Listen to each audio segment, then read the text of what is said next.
Presented by DNS Entertainment.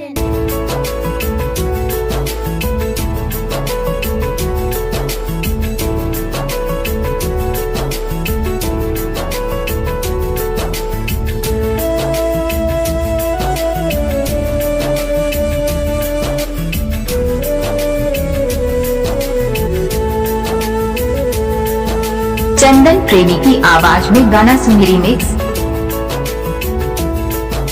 हमरा से पूछे छे मेहंदी के रंग कहाँ छोड़ जाए छे दीवाना के संग।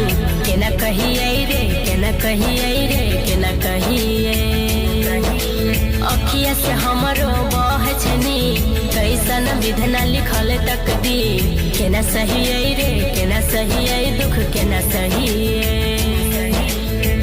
यही तक साथ रहो या पुना बाकी सब सोची है हई सपना। मुबारक शादी तोहर जाना जो खुश रखता तोरा भगवान। मुबारक शादी तोहर जाना जो खुश रखता तोरा भगवान। हो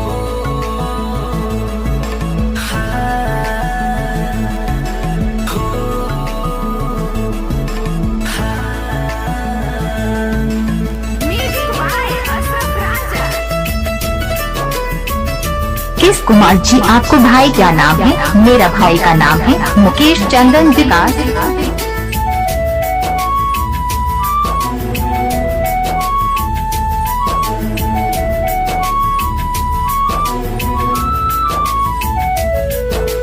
कितनो दूरी करते दुनिया भूल न पैबौ रे।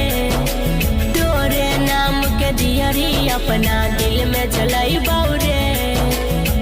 बन के सदा रहबो तोहर दीवानी चाहे दियैले पड़ते प्यार में कुर्बानी। लक्ष्मी जी आपको प्यार में चंदन प्रेमी दीवाना हो गया है। यही तक साथ रहो या पुना बाकी सब सोची है हई सपना।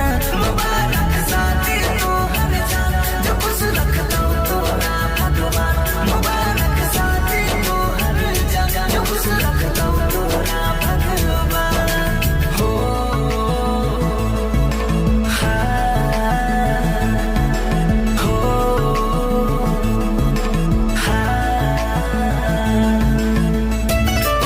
इलाका किसी का हो धमाका डीजे चंदन का होगा।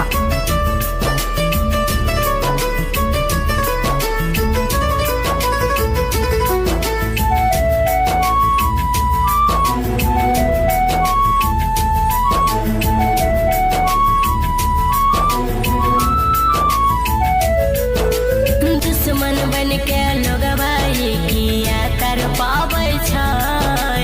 जतने दूर रहै छी ओतने याद सताबै छै।